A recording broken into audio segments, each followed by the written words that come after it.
Hello and welcome back to the Islander Chamber Music Channel. My name is Harmon and I will be continuing a series on horn maintenance. Last time I was talking about how to properly empty the horn, and today I will be talking about how to properly oil your valves and grease all of your slides. Many students think that their instrument is practice ready in the time that it takes to pull it out and put it together. In reality, a French horn should be a well-maintained machine that is looked after to ensure a long instrument life and make it pleasurable to play.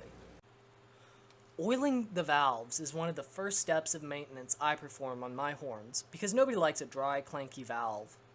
Unscrewing the valve crowns on the front of the horn reveals the upper innards of the valve.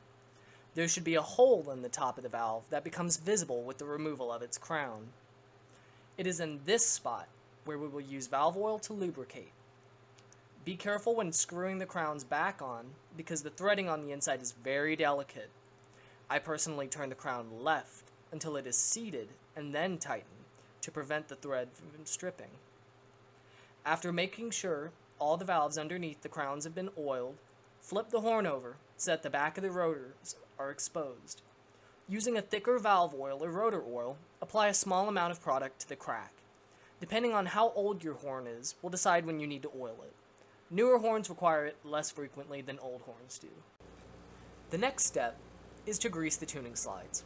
A tedious task, but an important one nonetheless. I recommend greasing all of your slides together, so you don't have to do it as often.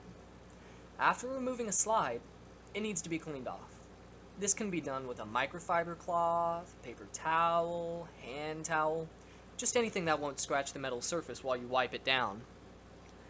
After cleaning the slide, apply a small amount of slide grease, and using your finger, you can distribute the product evenly over the slide before putting it back on the instrument. If any grease erupts from the bottom of the slide, you put too much. Wipe off the excess and continue with your other slides until you're finished. After you've completed, you should be able to tell a difference. The key should feel smoother, and when you empty, you'll thank yourself for greasing that old crusty third valve slide. You should oil your valves every week to 2 weeks and grease your slides once every month and a half. If you consistently keep up with maintaining your horn, your instrument will play better as a result. Although this is only a small part of playing the instrument, it's a pretty important fundamental skill of the musician's toolbox, and I hope all of you keep up with it. Happy practicing, and have a wonderful day.